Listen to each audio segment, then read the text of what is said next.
కడప జిల్లా మైదుకూరు నియోజకవర్గం చాపాడు మండలంలో పుట్టా సుధాకర్ యాదవ్ మాట్లాడుతూ అనంతపురం ఎస్సీ కాలనీలో ఎన్నికల ప్రచారంలో భాగంగా ఒక అవకాశం ఇవ్వండి, అభివృద్ధి చేసి చూపిస్తానంటూ ప్రజలను ఉద్దేశించి మాట్లాడుతున్న పుట్టా సుధాకర్ యాదవ్ రాష్ట్రం బాగుపడాలన్నా మన నియోజకవర్గం బాగుపడాలన్నా ఎవరు మనకు సమర్థమైన వ్యక్తి అని ఆలోచించి మీరు ఓటు వేయాల్సిందిగా మిమ్మల్ని అందరినీ కోరుకుంటున్నా. ఇప్పుడు అన్ని రేట్లు పెరిగిపోయినాయి. ఈ ప్రభుత్వం వచ్చిన తర్వాత ఒక రేటు కాదు, ప్రతి రేటు పెరిగింది. గ్యాస్ రేట్ ఎంత ఉండేది అప్పుడు?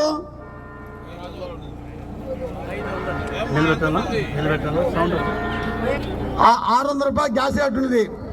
అప్పుడు సబ్సిడీ వచ్చేది, అంటే మనకు 350 రూపాయలతో మనకు గ్యాస్ రేట్ దొరికేది.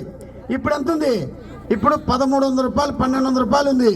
అంటే 800 రూపాయలు గ్యాస్ సిలిండర్ పైన ఖర్చు అవుతుందా లేదా? అది ఎవరు ఖర్చు పెట్టేది? మీరు ఇస్తారు, మీ సొంత మీ కష్టపడిన డబ్బు అది. కాబట్టి మన చంద్రబాబు నాయుడు ఏమైనా ఆలోచించి మహాశక్తి పథకం వచ్చి మహిళలు పెట్టారు. మహాశక్తి పథకం ఏంటంటే ప్రతి కుటుంబానికి 3 సిలిండర్లు ఫ్రీగా ఇవ్వడం జరుగుతుంది.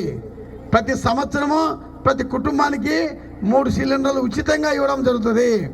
అదే రకంగా మహిళలు ఎక్కడ తిరిగినా కూడా ఇంకా బస్ ఛార్జ్ ఉండదు, ఫ్రీగా బస్సులో ఇలా పోవచ్చు, ఎక్కడైనా తిరిగి రావచ్చు. కాబట్టి ఎక్కడ బస్ ఛార్జ్ ఉండదు. అదే రకంగా అన్నదాత పథకం అని చెప్పి రైతులకు 20,000 రూపాయలు వాళ్ళ అకౌంట్ జమ చేయడం జరుగుతుంది. ఆడబిడ్డ నిధి అని చెప్పి దానికి మహిళలు ఇంట్లో ఎంతమంది ఉంటే, అంటే 18 సంవత్సరాల నుండి 59 సంవత్సరాలకు ఎంతమంది అన్న మహిళలు ఇంట్లో ఉన్నా కూడా వారికి 1500 ప్రతి నెల నలుగురు మహిళలు ఇంట్లో ఉంటారు అనుకోండి, 6,000 రూపాయలు ప్రతి నెల అకౌంట్ జమ చేస్తుంది. ఎందుకంటే 59 సంవత్సరాలు దాటి తగిన పింఛన్ వచ్చేస్తుంది. పింఛన్ కూడా ఎంత ఇస్తాను? ఇప్పుడు మన ప్రభుత్వం వస్తే 4,000 రూపాయలు పింఛన్ ప్రతి ఇంటింటికి తీసుకొచ్చి ఇస్తాం. 4,000 రూపాయలు పింఛన్ ఇవ్వడం జరుగుతుంది. అదే రకంగా స్కూల్కి వెళ్ళే ప్రతి విద్యార్థికి కూడా, స్కూల్కి వెళ్ళి పోతున్నటువంటి ప్రతి విద్యార్థికి 15,000 రూపాయలు. ఎంతమంది విద్యార్థులు ఉంటే గినా, పిల్లలు ఎంతమంది ఉన్నా కూడా అందరికీ 15,000 రూపాయలు ఇవ్వడం జరుగుతుంది. అదే రకంగా యువతకు ఉద్యోగాలు లేవు, వారి కోసం ప్రతి యువకునికి కూడా 3,000 రూపాయలు వాళ్ళు నెల వాళ్ళ అకౌంట్ జమ చేయడం జరుగుతుంది. వాళ్ళకి ఉద్యోగం వచ్చేంత కూడా వాళ్ళకి ఇవ్వడం జరుగుతుంది. అదే రకంగా బీసీలు అయితే 50 సంవత్సరాలు నిండినటువంటి ప్రతి ఒక్కరికి కూడా పింఛన్ ఇవ్వడం జరుగుతుందని చెప్పి ఈ సందర్భంగా మీకు అందరికీ తెలియజేసుకుంటున్నా. మిమ్మల్ని కోరేది ఒకటే, నేను 2 సార్లు ఓడిపోయినా, ఒక్కసారి అవకాశం ఇవ్వండి, మన నియోజకవర్గాన్ని అభివృద్ధి చేయాలని చెప్పి ఆశ నాకుంది. కాబట్టి దానికి అందరికీ మీరు భాగస్వాములై ఒక అవకాశం కల్పించవలసిందిగా మిమ్మల్ని అందరూ కోరుకుంటూ, ఈ ఊరు సమస్యలు ఏదున్నా కూడా ఖచ్చితంగా నెరవేరుస్తామని చెప్పి తెలియజేసుకుంటూ, ఒక అవకాశం అని చెప్పి రేపు 13/5/2024 ఎలక్షన్లో మీరందరూ సైకిల్ గుర్తుకు ఓటు వేసి గెలిపించవలసిందిగా మిమ్మల్ని అందరినీ మనస్ఫూర్తిగా కోరుకుంటూ సెలవు తీసుకుంటున్నా. మన మల్లికార్జున ఇక్కడి నుంచి మళ్ళా విజయవాడ పిలుచుకొని పోయి ఆ అబ్బాయి చేత కోర్టులో జడ్జి మీద వాంగ్మూలం ఇప్పించి అది నిలబెట్టినారంటే చాలా చెప్పుకోదగినటువంటి విషయం. ఏంటంటే చాలా ధైర్యంగా గట్టిగా పట్టుదలగా సాధించిన వ్యక్తి మన మల్లికార్జున గారు అని చెప్పి సందర్భంగా మీకు తెలియజేసుకుంటున్నారు. ఎందుకంటే మాటలు చెప్పేది కాదు, పని చేసేదానికి ఉదాహరణ ఇది కనపడుతుంది. ఇంకా ఎన్నెన్నో పనులు మీరు చేసినారు కాబట్టి ఈరోజు మల్లికార్జున అంటే అభిమానం మీరు చూపిస్తున్నారు.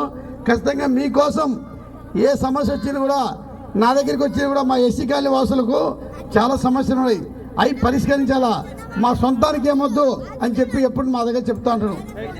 ఇంకా ఈ ఊళ్ళో ఉన్నటువంటి సమస్యలు ఏంటి అంటే డ్రైనేజ్ ఒకటి కావాలన్నారు, అదే రకంగా శ్మశానం కావాలని చెప్పారు.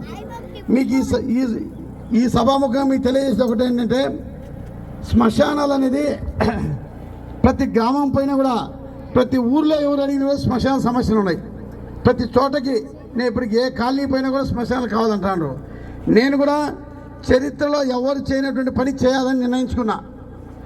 రేపు జరగబోయే 5 గవర్నమెంట్ వచ్చిన తర్వాత ఫస్ట్ అజెండా మన నియోజకవర్గంలో ప్రతి విలేజ్లో శ్మశానాన్ని ఖచ్చితంగా దానికి విశదీకరించి దానికి కాంపౌండ్ కట్టి ఒక బోర్ వేసి ఒక రూమ్ కట్టించి ఒక వాటర్ ప్లాంట్ పెట్టాలని చెప్పి నిర్ణయం తీసుకోవడం జరిగింది.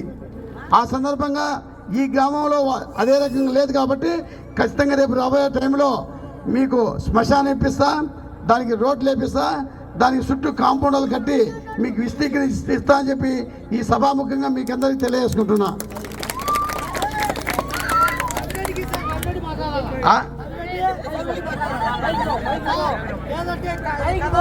ఇంకా ముఖ్యంగా మీరందరూ ఆలోచించుకోవాలా.